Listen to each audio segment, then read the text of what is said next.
Welcome, welcome, welcome to the First Parish in Framingham.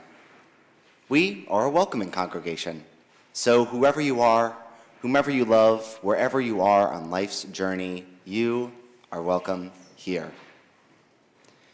We welcome you here however you are joining us during this time of worship, whether you are here in the meeting house with us, watching on YouTube or Zoom, or watching this recording later. My name is Kevin Stern. I use they, them pronouns, and I am serving as your worship associate this morning. Be sure to read the announcements in your order of service. There are many activities happening after worship and throughout the week. Immediately following worship, you are invited to join us for social time in Scott Hall, just across the courtyard. After the fire drill, which you'll be hearing about later. We're going to have a practice fire drill. Practice. Please take a moment to turn your phones and other devices to their quietest setting. I'm going to check mine now. It's all good. While electronic noises can be distracting, we welcome your human noises, especially the sounds of your singing or laughter, so please join in. And this service is a service for all ages. We welcome your gentle movements and your active participation. Since 1701, people have gathered as this community to rest or recharge, to be challenged, to be affirmed. Those people are like you. You belong here. Maybe only for the next hour, but we hope for longer. And we are very happy to have you here with us.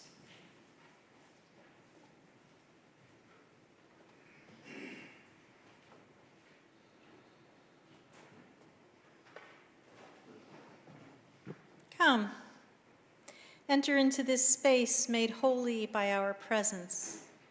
Enter into this hour made holy by our intention.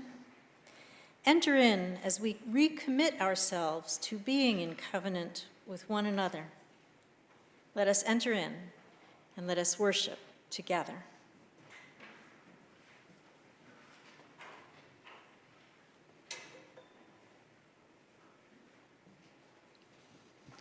The flaming chalice is the symbol of Unitarian-Universalism. We kindle the flame of our faith in the cup of our covenant with these words by Mary Oliver in the poem Worm Moon. In March, the earth remembers its own name. Everywhere the plates of snow are cracking, the rivers begin to sing. In the sky, the winter stars are sliding away. New stars appear as, later, small blades of grain will shine in the dark fields. And the name of every place is joyful. I invite you to rise and body your spirit and join in singing our first hymn this morning, number 360, Here We Have Gathered.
You are invited to remain standing as we sing and then speak our affirmations found in the laminated sheets in the hymnal shelf. We will sing our affirmation in English first, then in Portuguese, and when we get to the spoken affirmation, please speak it in the language that is most comfortable for you.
My name is Louise. I am the Director of Religious Exploration here. And this is the part of our service where we do a story or an activity, and then our children and youth go across the courtyard for some morning programming. But this morning is a little different for a variety of reasons. You will hear more about the fire drill soon. But one of the reasons that it is different is that I talk about an email that many folks received earlier, or a few days ago, about how I will be leaving this position at the end of the church year. I will be going to a nearby congregation to be their ministerial intern. We know that Terry has been the ministerial intern here, and that is an opportunity that I would really love to have because I do feel so deeply called to the work of UU Parish ministry. And the process for that is long and complicated and has lots of different winding roads. And the next part on my winding road is this ministerial internship. So I hold both sadness and excitement. I am sad to be leaving you. It has been a joy to be here and to spend this time together. And I am also excited for what is ahead, and I am excited for all of us in the Unitarian-Universalist world. I think there are some really good things ahead for us as a faith, and it is really exciting to be part of it together.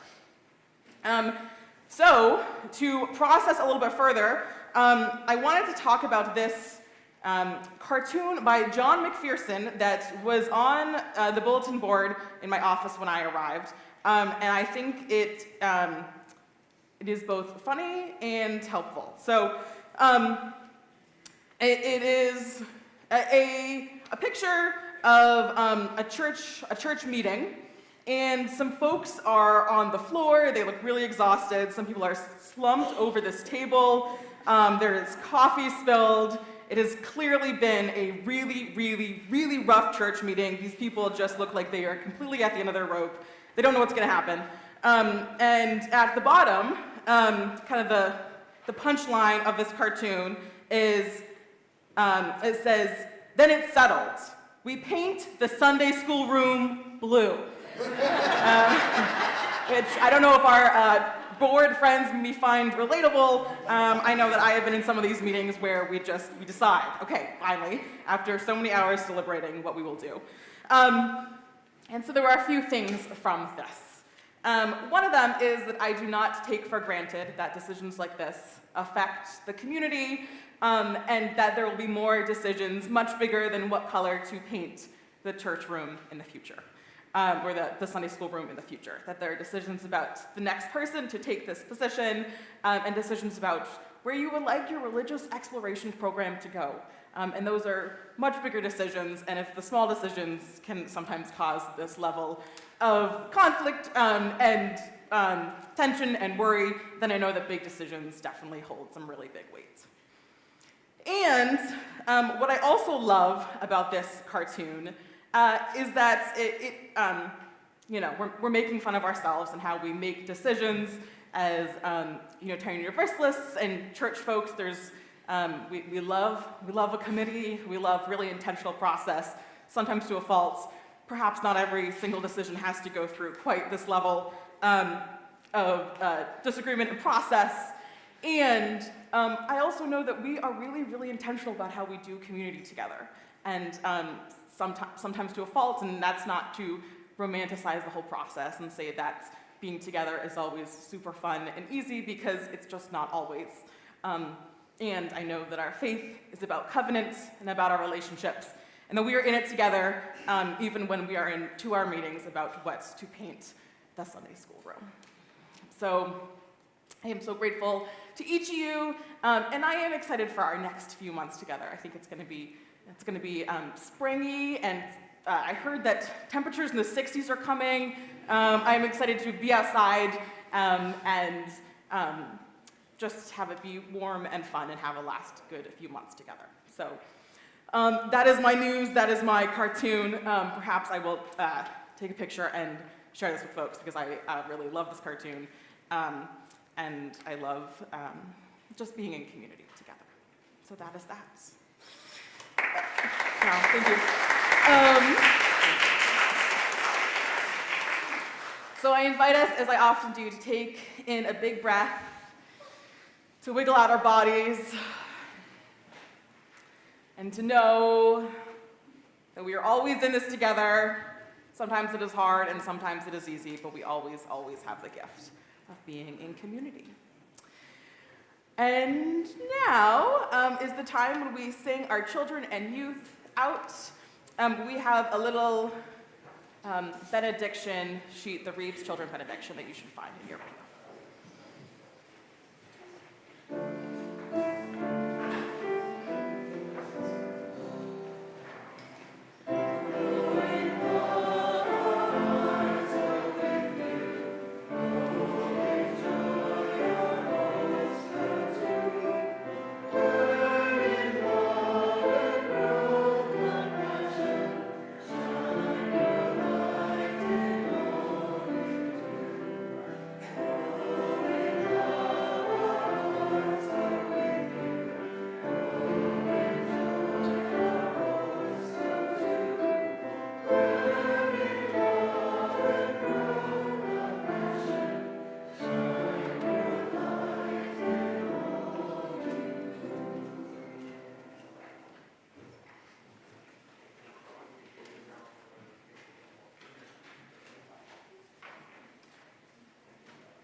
Someone's trying to trick me and make me put things in other places. Okay. This is totally the Sunday for that. This is the time that we set aside to share prayers, the joys, the thanksgivings, and sorrows of this community and the community beyond. Before we share those prayers that you have shared today, I want to share a joy for our whole congregation. I want to introduce you to our new affiliated community minister, the Reverend Judd Wolfskill. Reverend Judd, why don't you please come forward?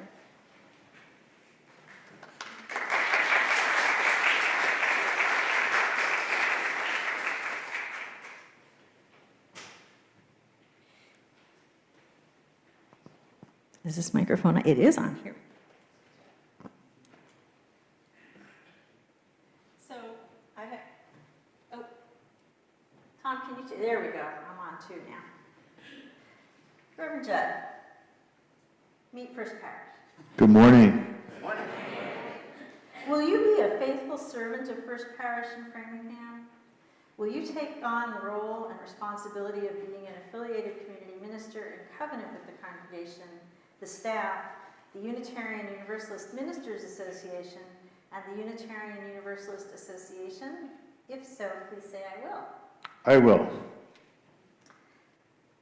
Now it's your turn. Congregation.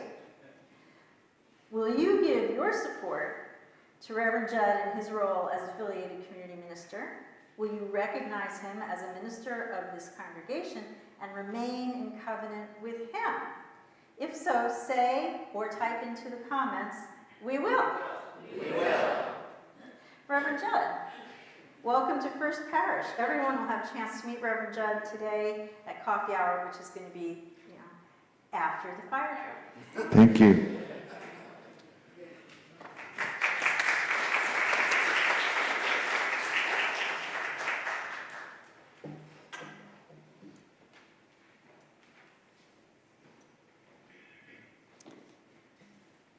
You can submit your prayer, your joys, your concerns, your prayers of thanksgiving in this book, which remains in the rear of the sanctuary, or online. And today we have a lot.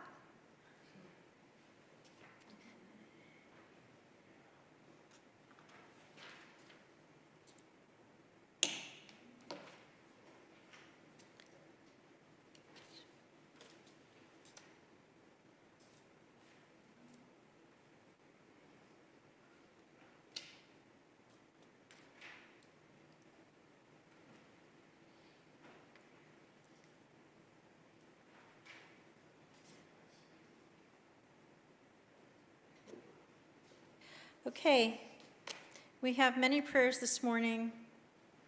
Many folks have lifted up already earlier today the ongoing, we can call it a war, the attacks in Iran that are spreading across the region, and we light a candle for those.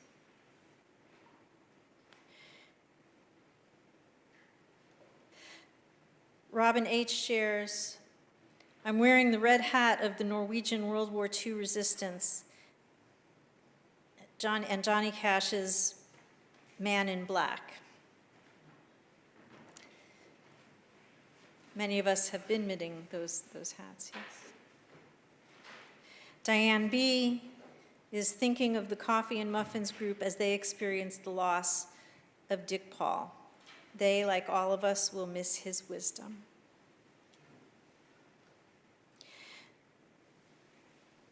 Let's sing the first verse of There Is a Love.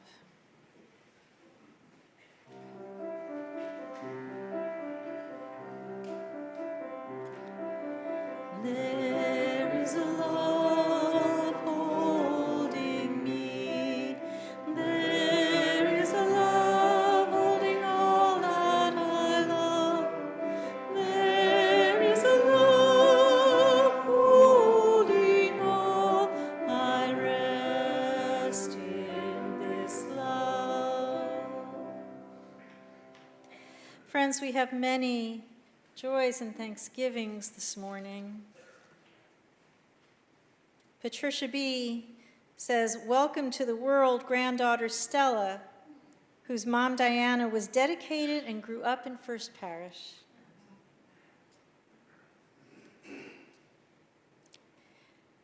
Kevin says, "Looking forward to an extra hour of sunlight this evening." The clock keeper says that he will reset the clock to daylight savings time after church.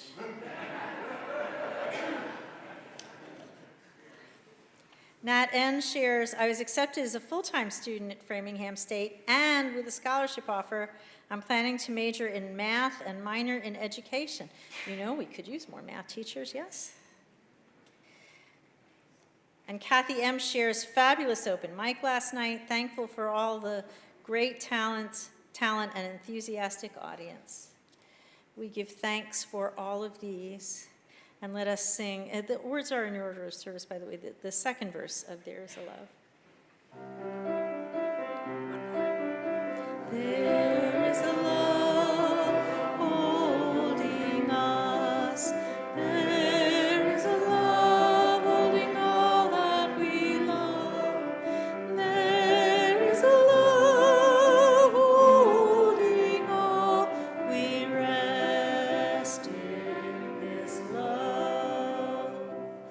we light one final candle for all of those prayers that remain in the deep recesses of our heart and are as yet too tender to name out loud.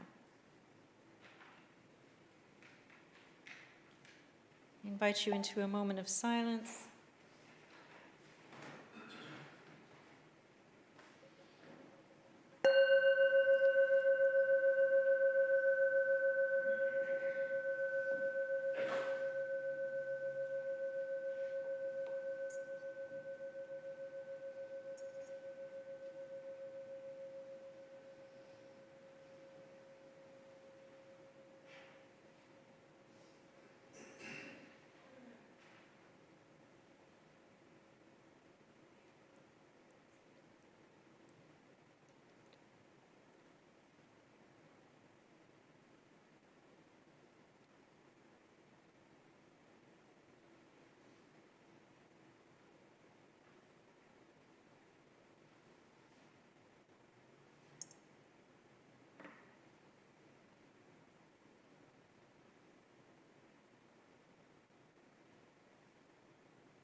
Spirit of life and love, divine one known to us in so many ways, by so many names and beyond all naming. Here we come once again in the midst of all the troubles of the world, and yet we come to be in community. We have spoken the prayers on our lips. Help us to share the burdens of those who are troubled and heavy laden. And help us all to also to celebrate every joy, every thanksgiving with one another, for we pray that these prayers shared will lift all hearts, if even only a little bit.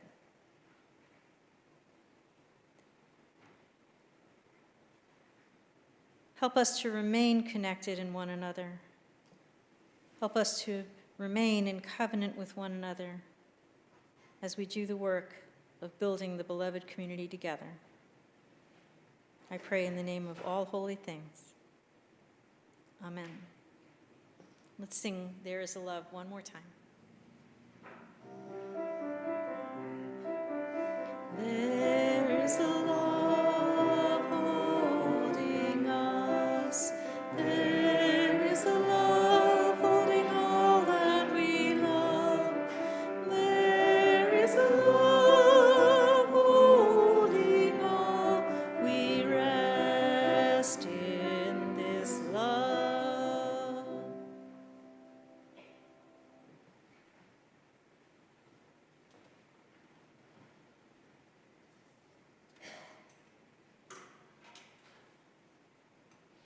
There we go.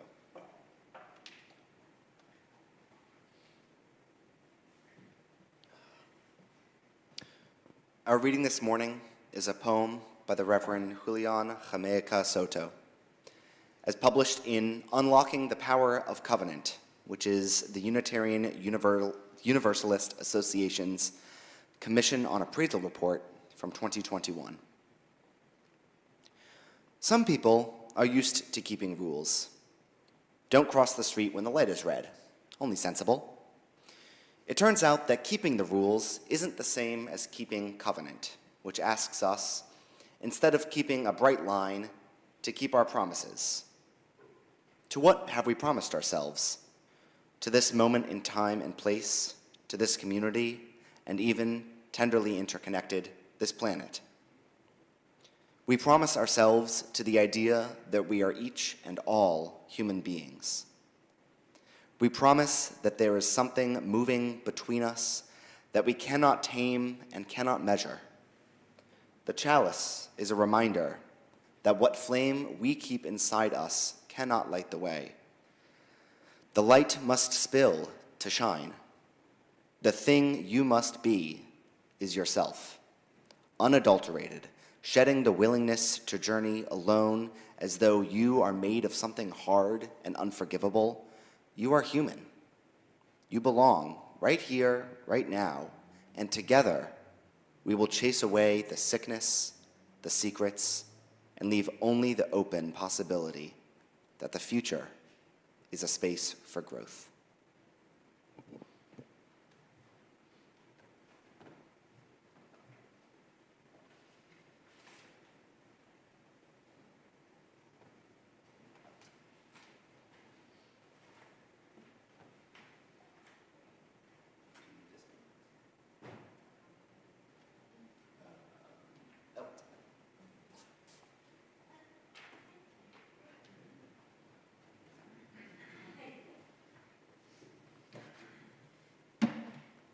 You know, when we're all running an hour behind, really,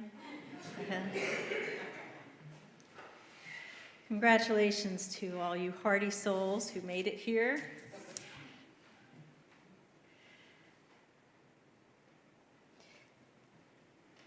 Today,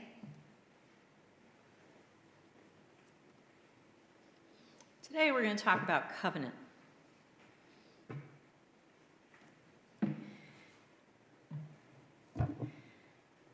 What is a covenant?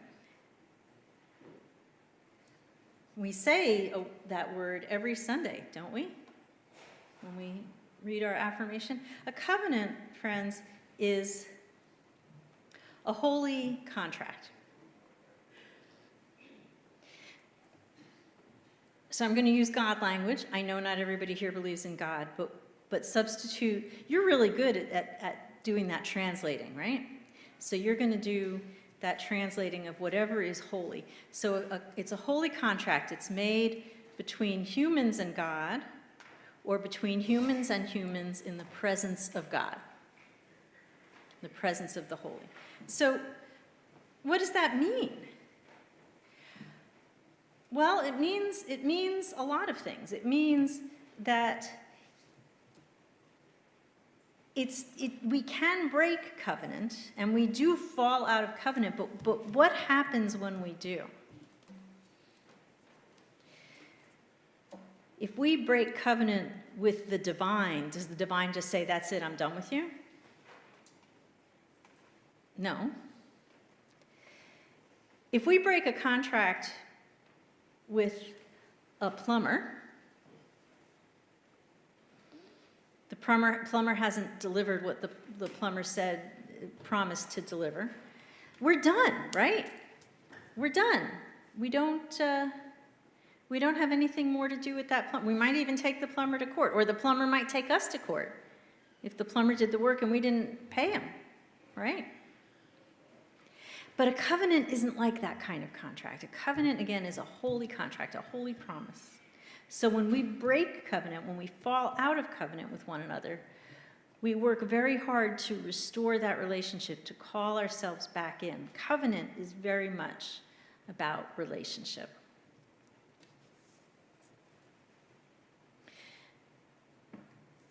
And we are a covenantal faith. Now, there are lots of covenantal faiths. We are a non-creedal and covenantal faith. As far as I know, the only other non-creedal covenantal faith is Judaism. I think I've mentioned this before.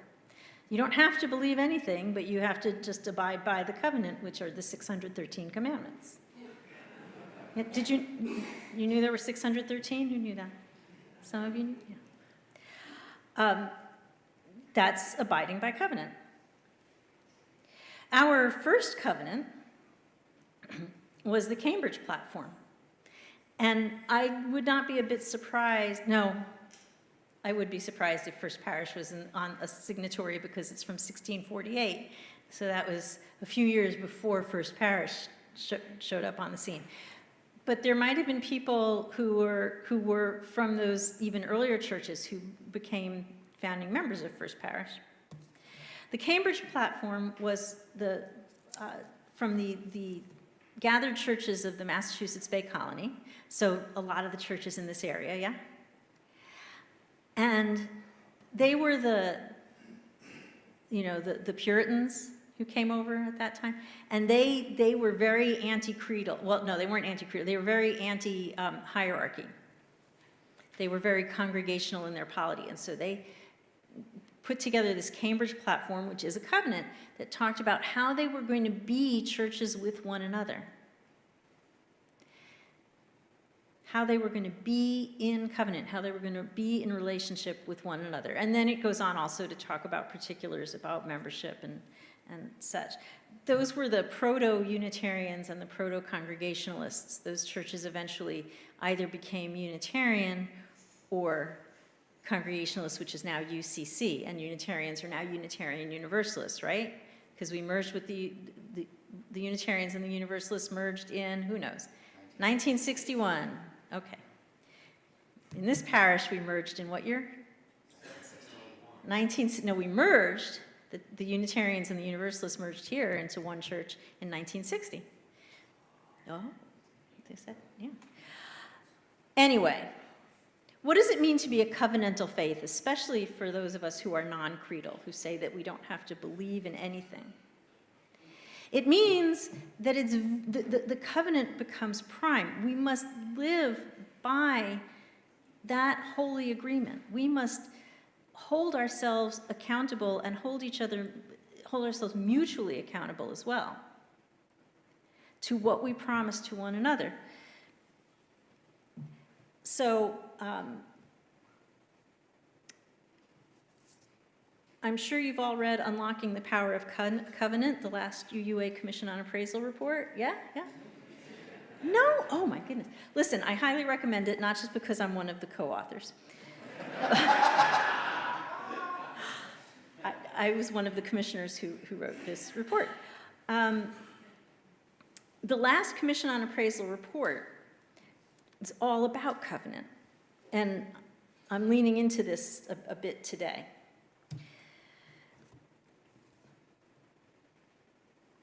These are all from the report in describing a covenant. A covenant is living. It's a living document. Our UUA covenant, Article 2, which you might have heard of. Okay, that's a little insider baseball talk. If you're visiting today, Article 2 is our Unitarian-Universalist Association covenant, and we just a couple of years ago revised it and looked at it. We are obliged to look at that every 15 years. We were late the last time. And reevaluate. Is this still the covenant that we are making with one another? Is this still serving our needs? Is this still what we mean to be in promising to one another? A covenant is praxis. That means we don't just say, I pledge allegiance to the flag of the United States of America, right? We probably all learned that in school as children. How many of us stop to think what it means, and do we really pledge our allegiance to that? A few, I see one or two hands going up, yeah. We don't think of that as covenant. A covenant, if we're in covenant with one another, we really must live that covenant, practice it every day. Take it to heart. It's not just for when people are looking.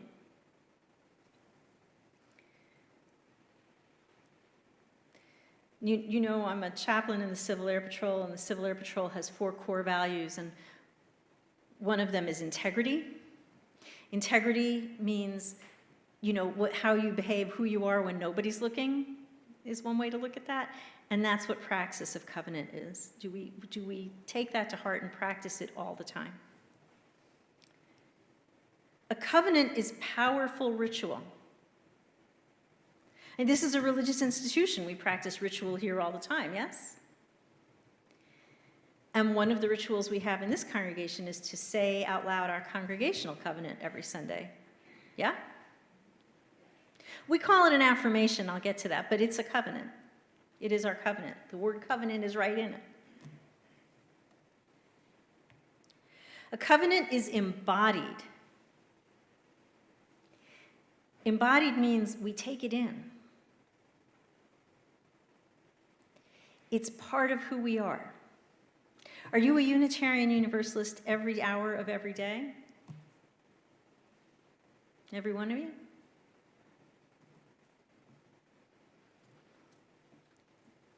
But if we're in covenant together, shouldn't it mean that you are?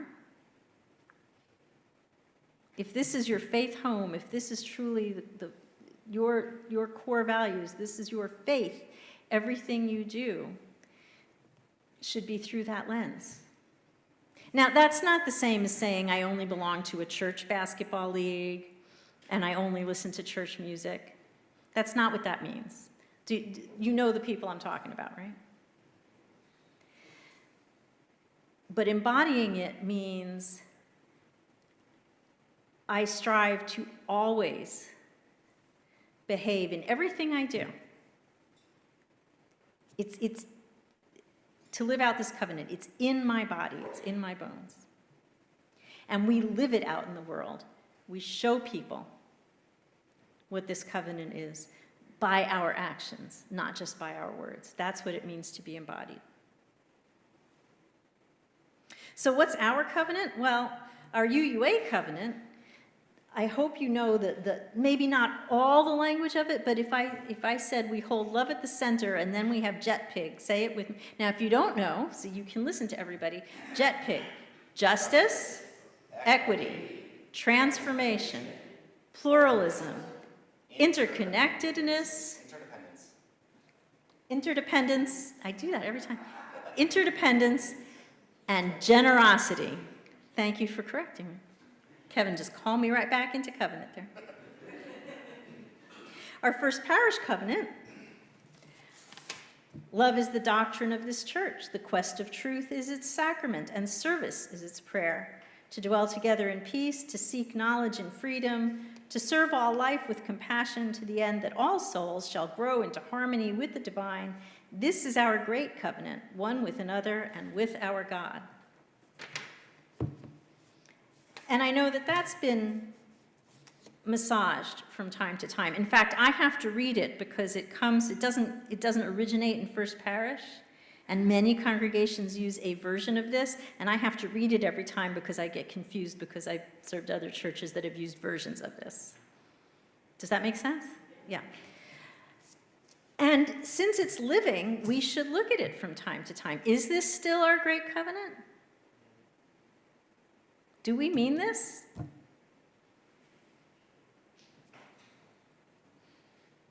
So now that we know what our covenants are, how are we living into them and living them out?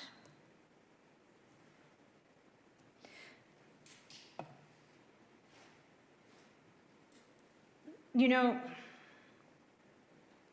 when we have to make tough decisions, we can always go back to our covenant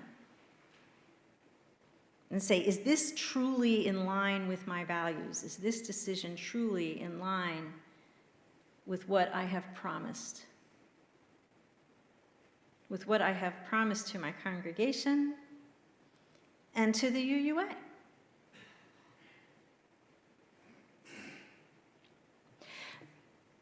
You know, the UU Ministers Association, we have a UUMA covenant. We covenant with one another. You heard me reference it when I spoke with Reverend Judd, or when we introduced Reverend Judd and brought him on as our affiliated community minister. The board has a covenant.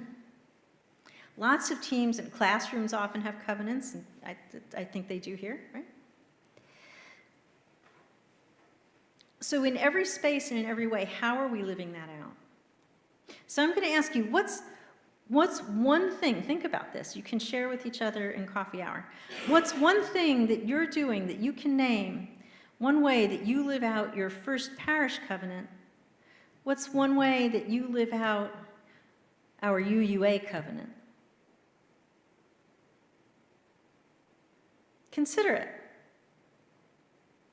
And you can share that in the chat online, but it's good to talk about. And what happens when we fall out of covenant? Has anybody here ever fallen out of covenant? I know I certainly have, right? What happens when we do?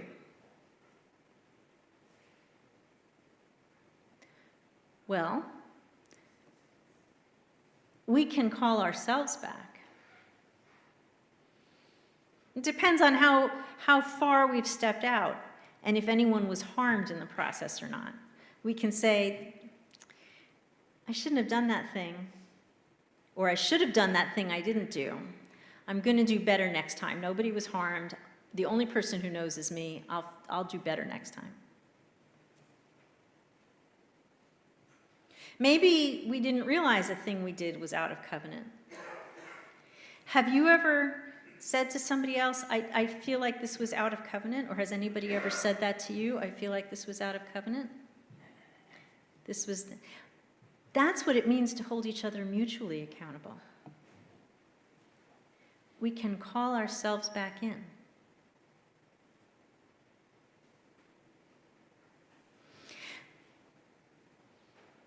We're thinking more and more about ways, back in the Cambridge platform days in 1648, those congregations truly did hold each other mutually accountable. And we've kind of fallen away from that.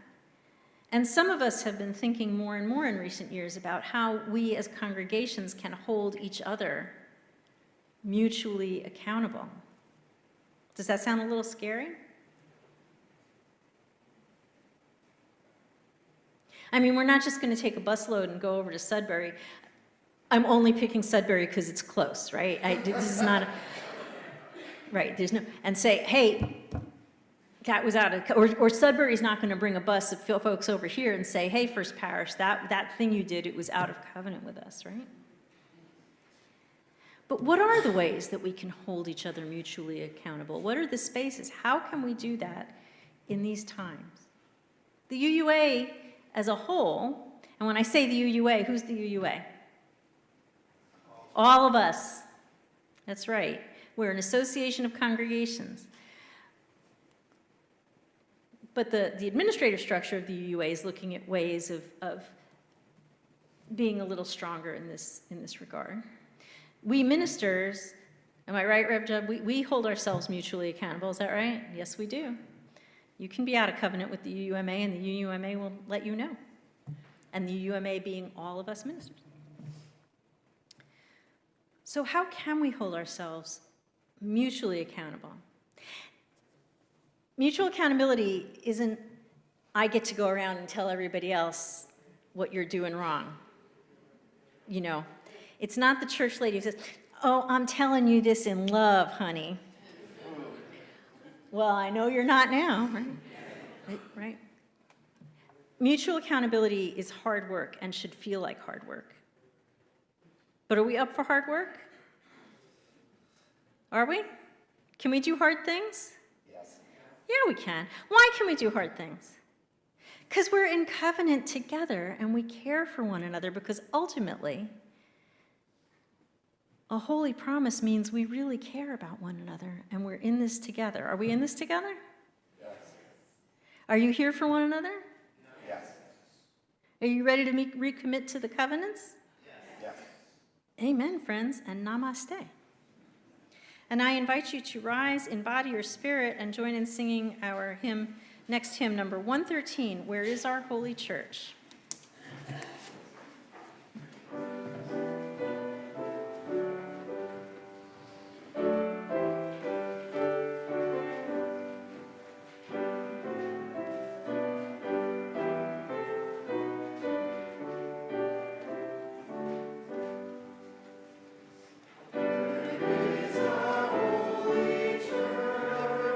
Praise and bless good night.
You may be seated, and I would like to invite Vicki Carrion up to the podium.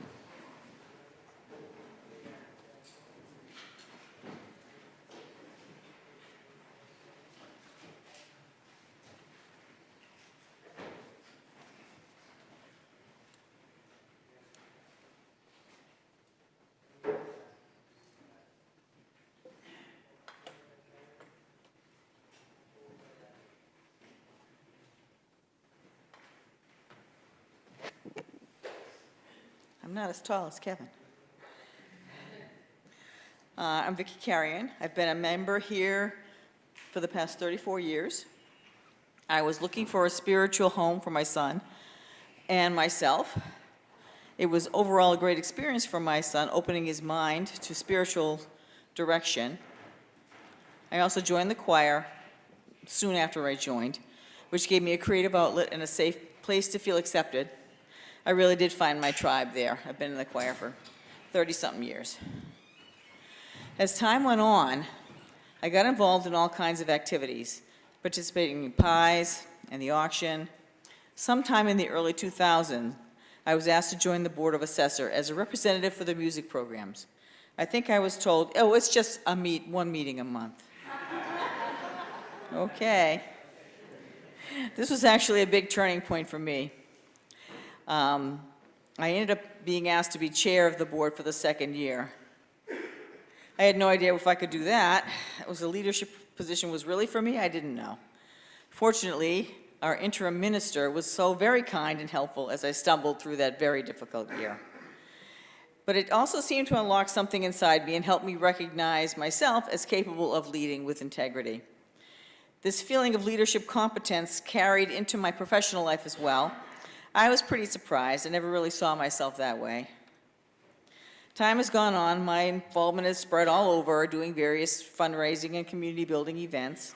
One of my favorite things was being on the steeple committee in around 2010, when we raised funds and repaired our steeple.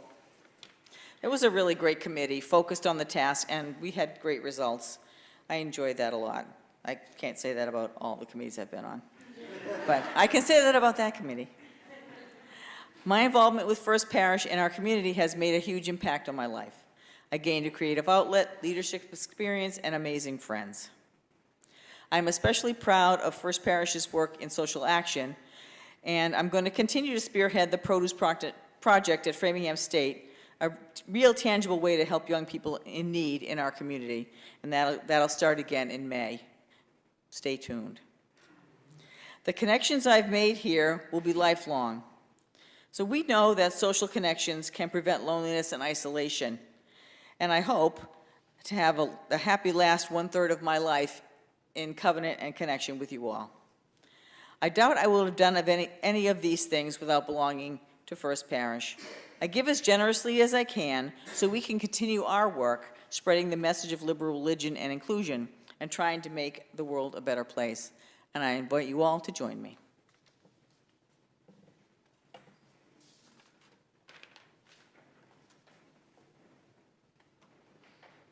Thank you, Vicki. So if you have not turned in your pledge form, please do so for all of these reasons. Pledge early and pledge often. This is Share the Plate Sunday, and we have Richard Morse from Metro West Free Medical Program here to say a few words. My apologies for putting the wrong recipient in the order of service. Today's recipient is Metro West Free Medical Program. Mr. Morse, would you come forward, please?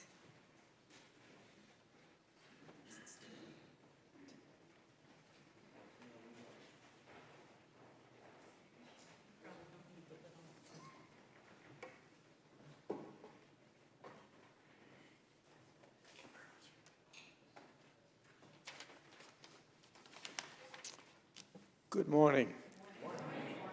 Thank you very, very much for this opportunity to speak with you about a program that means a lot to me. And I want to start first from before looking at my remarks. I've wanted to be in this building a lot. I have spent time at your old parsonage over here with the program. and have always been curious about this room. Congregations and places of worship are really, really important. And so it's a pleasure to finally be here. So yes, I thank again for the invitation. And just so you know, I live in Sudbury, and I heard you mention this.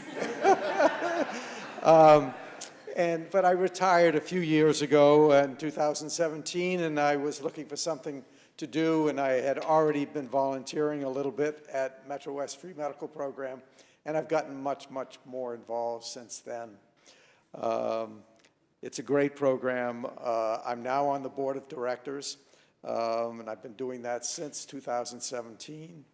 It's a great privilege and pleasure to know that what we are all doing is simply providing free medical care to people who have very limited resources. And what better goal? There are many great goals, but that's a great goal for me. The first thing I want to say, however, is to this congregation, thank you for being such a great partner with us for so many years. I have spent time in that building, as I said. You've been very generous in terms of space. You were very generous in terms of your congregation's involvement. And I thank you for being with us over our 20-year history. We started more or less in 2005. And I ended up, you have a partner in having created this program with Temple Bethel in Sudbury. And that's where I started volunteering and seeing patients on their way out the door. And now I'm at the director level. And it's just a great pleasure. What I love about the program is that people are treated with dignity and respect, and their basic health needs are being met, their culture and language is respected, and they depart feeling valuable and grateful. And how do we make this happen? It's because we have volunteers and staff who commit themselves to that objective. And it's easy for them. I'm sure it's easy for you, because each of us has things that we do in our lives that are very, very meaningful. And our staff place the Metro West Free Medical Program as one of the focal points in their lives. So all of our patients are funded through donations. They don't pay for any of the services they get from us. We get support, as we've said, from individuals, churches, businesses, corporations, foundations, all in the Metro West community and beyond. Every dollar is helping to pay for staff, interpreters, obviously rent and utilities and clinical equipment and much, much more. We now have an automated medical record system, which is unbelievable. And that was by a donation. We are so grateful for everybody's support from this community. We are more than, we're more aware at this time of how everything in life is costing more. And so I wanted to say a special thank you to you, because all costs are going up. And so your commitment, your support of us is more highly respected, and we're so very grateful for it. There is a question that is often asked, and one of your members asked me this question during the week. And the question is, has Immigration and Customs Enforcement, also known as ICE, agents visited our clinic? As you may know, many of our people may or may not be citizens of the United States. Most of them, we believe, are, but we don't ask. It's our objective to provide health care. So we do not ask people whether or not we are not asking for their citizenship or anything of that kind. And that is also something that feels right to me. So if anybody wondered why we don't do that, it's simply because We're humans taking care of humans. So the last thing I want to say is that we could really use more people volunteering. So I would be missing the opportunity to say, if this program moves you in a way that makes you want to contribute time and your knowledge to the program, please let some of the other members of the congregation know who you are aware participate, like Susan, who welcomed me today. Eileen, Carol, or Joanne are all good people who have worked with us. And find me if you want. I'd be happy to talk with you about it, and I'll see you in the coffee hour afterwards. We're looking for all types of help. So, and if you know any physicians or clinicians who could come, we're including them. So thank you very much. It is really, really a pleasure to be here, and thank you for whatever you're able to do to make this world a better place. God bless you all. Thank you.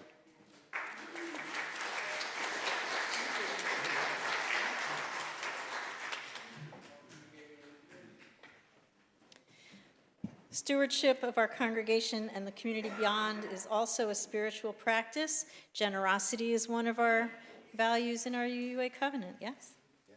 You may give cash or checks in the offering plates as they come around, or you may use the QR code that's in the pews, and that will take you to our online giving platform. However you give, whatever you give, the offering will now be gratefully received.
Ushers, please come forward.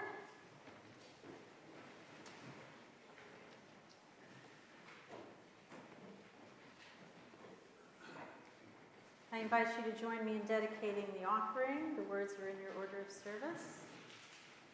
To the work of the church, which is weaving a tapestry of love and action, we dedicate our lives, and these are our offerings. Amen. Thank you. I invite you to rise in body or spirit. Yes, to sing our closing hymn. I have the number. 1028. 1028. The Fire of Commitment.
Beloveds, go in peace, go in love, go in covenant, and go always in the footsteps of the holy. Amen. And now we extinguish our chalice flame, for our worship has ended, and our service begins. Now, friends, I'll just tell you from here. We're going to have a practice fire drill right after the postlude. So if you're sitting near Dean on my left, your right, and the front of part of the church, you can go out the back door here, follow Dean. Now, we're practicing today. If there were a real fire, Dean might not be there, but you're going to practice that now, and you're going to follow Dean. If you're in the front on the pulpit side, you can come out the door here on my right, your left. But also, if you are using a mobility assist device of any kind, go out this door. And we have two wheelchairs here? One wheelchair. Two wheelchairs. So if you need a wheelchair to get out quicker, we can arrange for that. You can let one of the ushers know. So what's going to happen today? Normally, we would meet in the courtyard. You might notice that there's knee-deep snow in the courtyard. So we're not going to meet in the courtyard. The fire trucks aren't coming today. We're just going to gather in the circle.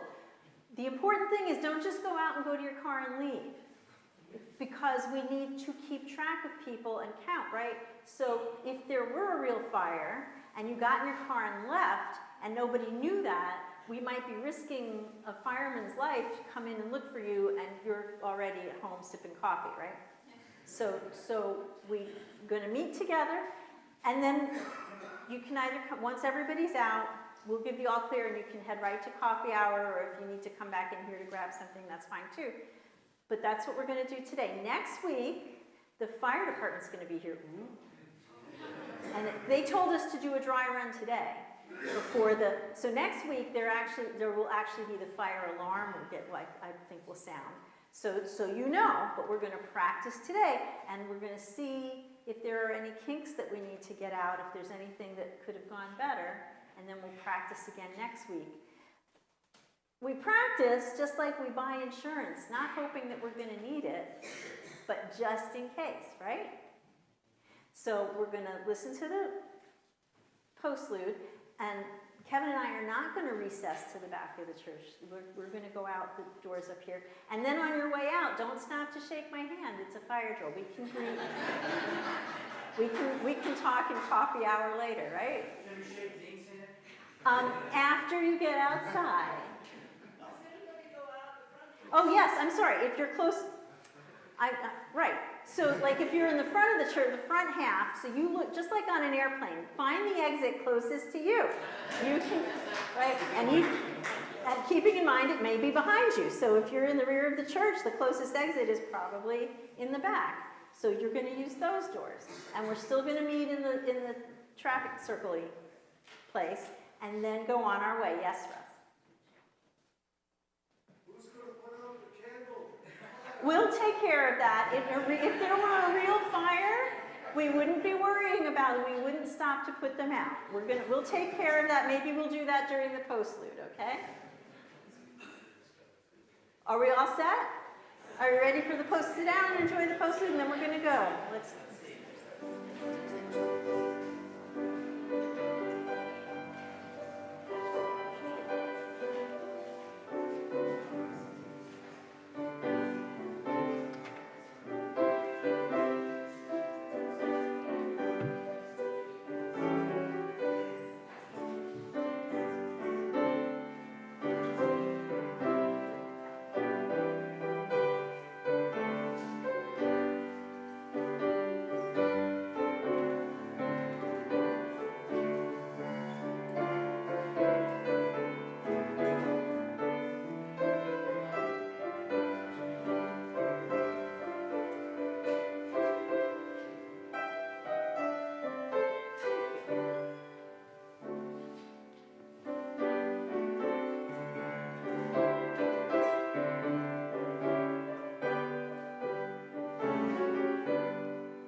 Okay, fire drill.